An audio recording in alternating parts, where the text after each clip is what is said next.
Welcome to Backstage with Richard Ridge. SAG-AFTRA Foundation and BroadwayWorld continue their filmed conversation Q&A series here at the Robin Williams Center. My guest is the acclaimed director of the new documentary, Best Worst Thing That Ever Could Have Happened, which is about the behind-the-scenes look at the then and now of one of Broadway's biggest flops, the beloved Stephen Sondheim and Hal Prince musical, Merrily, We Roll Along. Please welcome Lonny Price. Judy Prince, my wife, said, "Why don't you do a show about kids?" And I thought, you know, a play you used to just love was Merrily, We Roll Along. And so he suggested to me, and I knew the play and thought it was a swell idea. This is Steve Sondheim, everybody.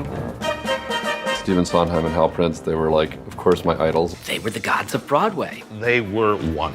There was a casting notice that they were having open calls for a new Sondheim show, and they wanted young people. Come on. There were 5,000 people that auditioned, or more, 12,000, I think, maybe. Steve Sondheim, Hal Prince, who else could have been in that room? Christ and Moses, or I mean, The good news is that you're all in the show. I've never been happier rehearsing actors. I've never gone home sure that a show was going to be a success. I thought, this is just it. I just didn't feel for these characters. Plunks, lurches, and on several occasions faints dead away. I've never seen rows of people leave. Here was my chance to write about these heroes of mine, and I knew the show would fail. It was a painful piece to write. That was the day before I was fired. It was like we are flying and then suddenly we crash. What just happened here? It was the hostility that had built up towards Hal and me. And I thought, I got to get out of this.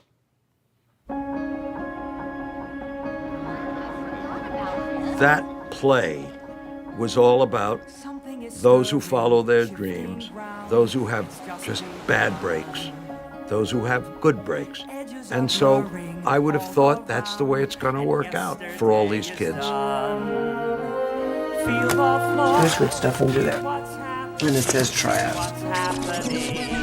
This show, if I never do anything again in the rest of my life, I will have had this moment. You know, there's only a few moments in your life that are truly transcendent.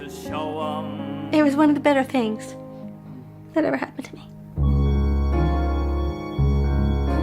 It's our time, breathe it in. What was tonight like for you? You know, I haven't, you know, I haven't seen it with an audience very much, and it's moving, and it reminds me how much of it's not mine, and how grateful I am to our great editor, Ricky Portner, and Ted Schillinger and Kit, and Bruce Klein. So it was a real collaboration. It's the most collaborative thing I've ever done. I didn't know what I was doing for a long time. And everybody taught me a lot. So I sit there watching it and just feel really grateful for all of the, it's better than I ever thought it was going to be, you know? So I'm just very excited by it, you know? You're a filmmaker now. That's amazing. Oh, I don't know about that, but okay, yes. yeah, okay, thanks. Okay, you said it took 8.5 years working on this film. Yeah. Was there any time along the way that you wanted to give it up? Well, as Kit reminded me, it was about 1.5 years ago, it was referred to by us as that fucking documentary. You know, so just like, that fucking No, we struggled a lot because it's about the making of the show and it's what happens to us. And it felt like, for a while, it felt like two different movies. And so getting the transition into the second half of it was tricky and eluded us for quite a long time. And also there was what to do with me. Was I in it? I didn't want to be in it for the longest time. I just wanted it to be about them. I did not want it to be about me. And I learned that it had to be a personal thing and that I was in the middle of it. So that took me a while to come to the party of that. And fascinatingly enough, I wanted to interview every single person in the show. And like Steve and Hal, because Merrily had all those people in it, and they each had stories that went through the night. And as previews went on, they cut them away. And they focused on the 5 or 6 principles, and I learned that I had to do that too. So that was a great learning experience. And So I don't know. Does that answer your question? Yeah, so I was gonna ask you Okay. what your biggest obstacles or challenges were. That was huge. It was what to do with me, and then how to make the second half of it feel inevitable, so that you didn't think it was like, oh, we're just here to see the story of the making of the show, but that it's about the people in the show, and that was tricky and took us a long time. When did you actually finish it? Where? When did you do it? When were you finally finished? Guys, when did we yesterday? When did we finish this? I don't know, a couple months ago? Yeah. I guess a few months ago. Yeah. Yes. Well, the film premiered at the New York Film Festival. What was that evening like, watching it on the big screen? And was that the first time the cast members who Yeah. It was with you? scary, yeah. I mean, it was, first of all, it was great. It's this gorgeous theater with this great sound and this huge screen, and, you know, you're 40 feet in the air, and I mean, this is quite beautiful, too. I'm always reminded of when I watch myself, you know, the call came in that we found it, and they said, come tomorrow, and I went, I'm on my way, you know, and I ran down, and I just looked like hell and Matt, my associate for the last 10 years, said, I think I'm going to bring the camera. I went, don't bring the camera. Nobody wants to see me watching this movie. Don't bring the... And so that's why I look like hell. But what was your question? That was it. What was that whole evening like? I mean, that evening was insane, and I was just concerned that I wanted the cast to feel that we honored them and did them proud, and that they would feel good about it. And so far, every single one of them has been okay with it. Have been great with it. Thanks, Mark. Thank you. Beautiful. Mark from Cleveland. Thank you very much. So that was really important to me, because you're making a movie about your friends. Yeah. And in as much as you want to be truthful, you also want to be kind and loving, and you've asked them to be very vulnerable. So you have a responsibility to that, and not to embarrass them or. And nobody saw a cut of it until it was finished. So they had a lot of faith in us. So I'm glad they feel good about it. Do you think they were so honest and vulnerable because you were all in it together? Sure. Yeah, absolutely. And I think and it was me asking the question, so I think that made it easier for them, you know.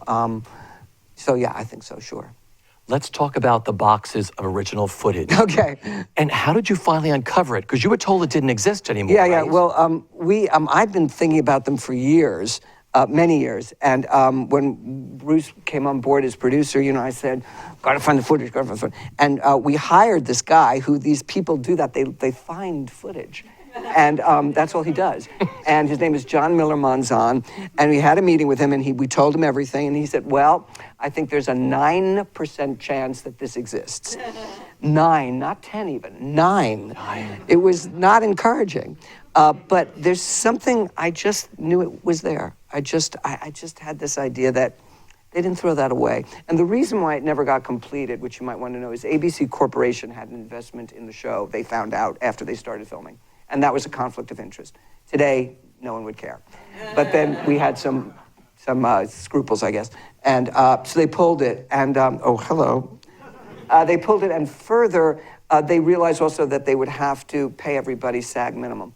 And they didn't have the money. So they not only pulled it, but said they destroyed it, because they didn't want, isn't that funny? And here we are at SAG, I just realized that. They didn't want to pay anybody. Sound familiar? Actors, they didn't want to pay anybody. Yes, they pulled it. And so they told us it was destroyed, and it was actually in a, you know, it was fresh negative at MAG, so it was buried. You know, you have to bury it in a cold place in Connecticut, in a mountain where they bury things. And so we were it was the Holy Grail. I mean, to find it was just extraordinary. So, and interestingly enough, we kept looking for it, and we type into the database, they did, I didn't, Broadway, Merrily, Alvin Theater, Stephen Sondheim, Hal Prince, nothing. Musical, nothing. And finally, they went back one more time, and they typed in B-Way, B''W-A-Y, and 37 boxes of film popped up on the screen. So it was just a miracle, and as you see opening them, it was like they were waiting for us. They hadn't been touched for all those years. So I feel like it was kind of maybe they were waiting for me to come back to them. Sure. Where were you when you were watching it? Where was that machine? We're at ABC News, at ABC on 65th Street, and curiously enough, like a few blocks away from where I live, it was where they were, or where they brought them to, but anyway. But yeah, it's ABC News. One of the many beautiful moments in this film is when you watch your interview. And you talk a little bit about it. What did you learn the most about watching your younger self? The inevitability of my life, that kid was not going to be talked out of it. Yeah. He just was not. Nobody could have ever talked him out of it.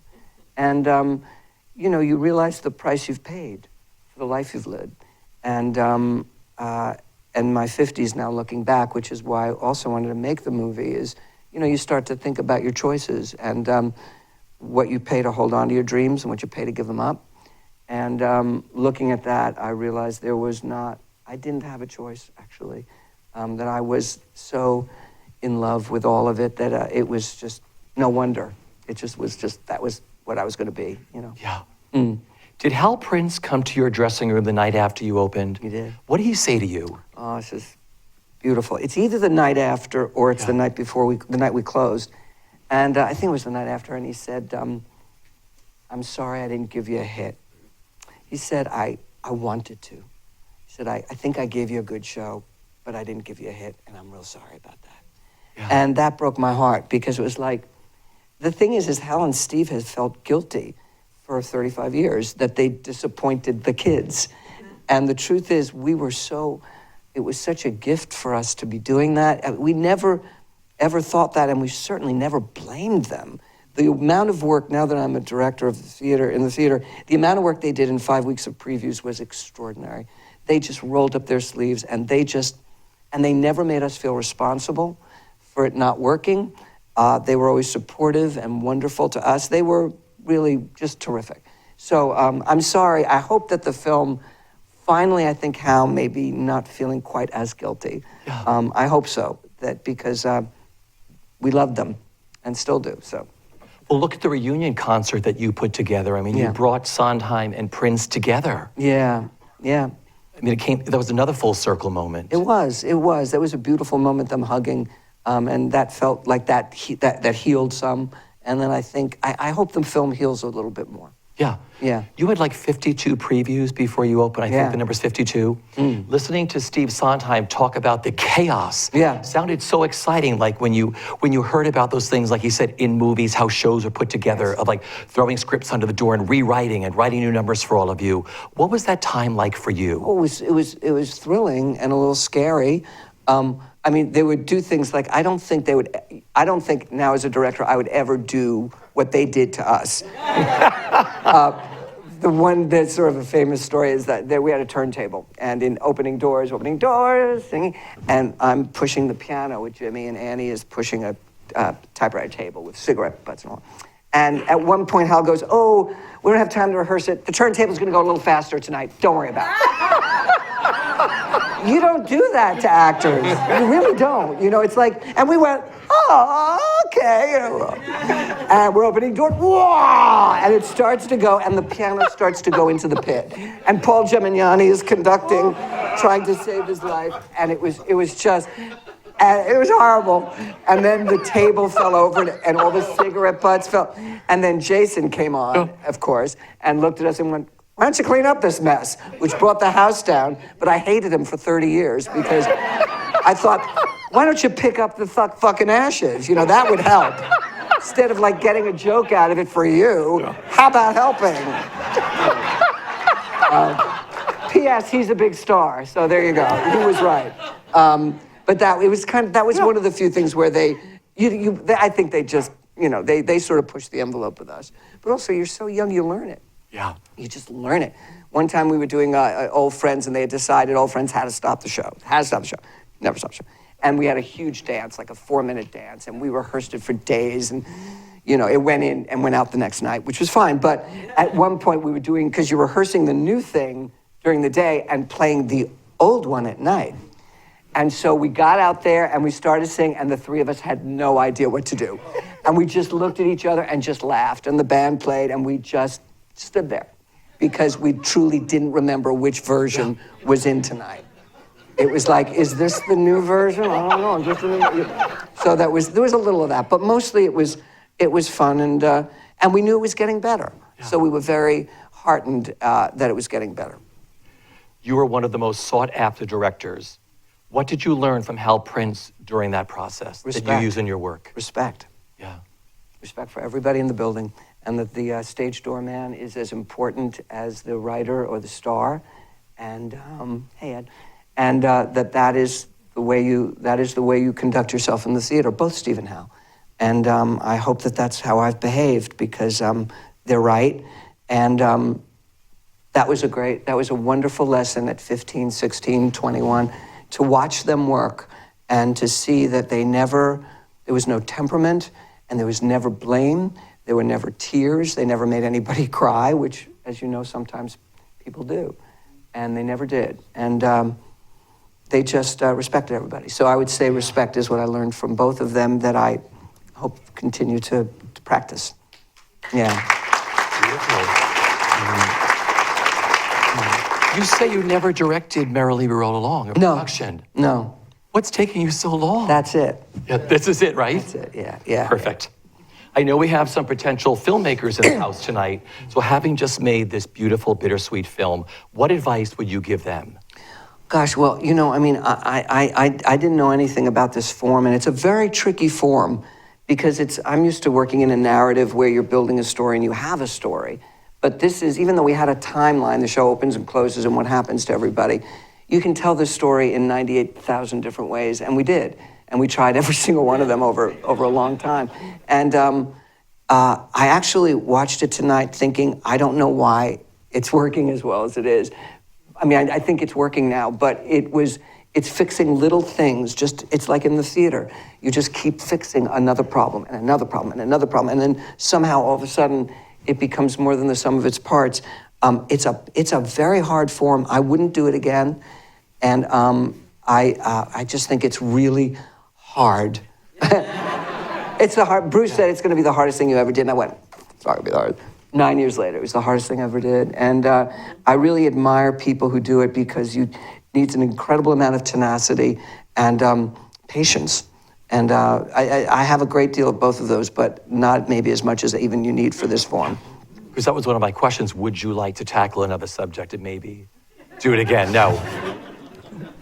But also, I'm 57 in 9 years. I mean, I'd be, you know, I'm not living that long. You know, how many? I would have one more in me, and then I want to do, I like the theater, so that's why. Well, I was going to ask you what is next for you, but I think some of us already know you're about to direct Glenn Close on Broadway in Sunset Boulevard. I am, that's What right. can you tell us? Yes? What can you tell us?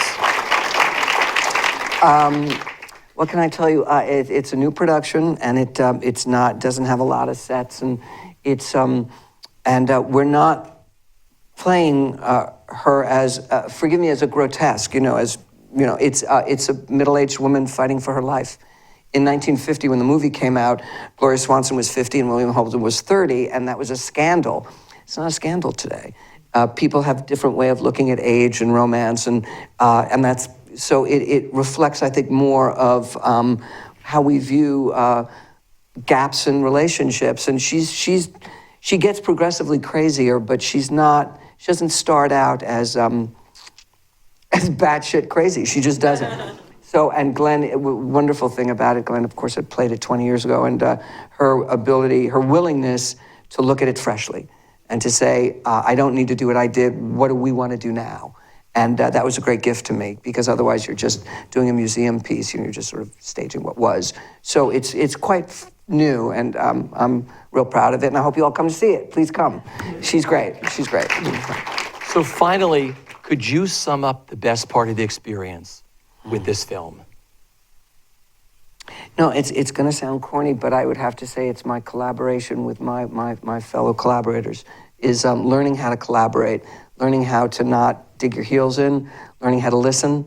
I always think the best idea wins, and I always think that anyway, but in this, really just kind of knowing I don't know a lot about this form, they know better, and let's try their way.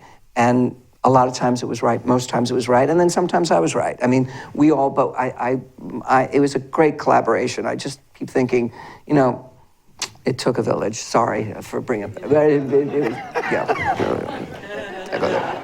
Well, it's been a beautiful job you did. Thank you, I man. remember seeing you in Class Enemy, and then, of course, being at the God. Alvin Wow. for Merrily Roll Along, and now you become this incredible director. Oh, that's nice. So it's great to be sitting here with you tonight. Thank you very much. Let's Thank you hear it very for much. Lonny Price. Thank you very much. Pleasure. No, no, no, you.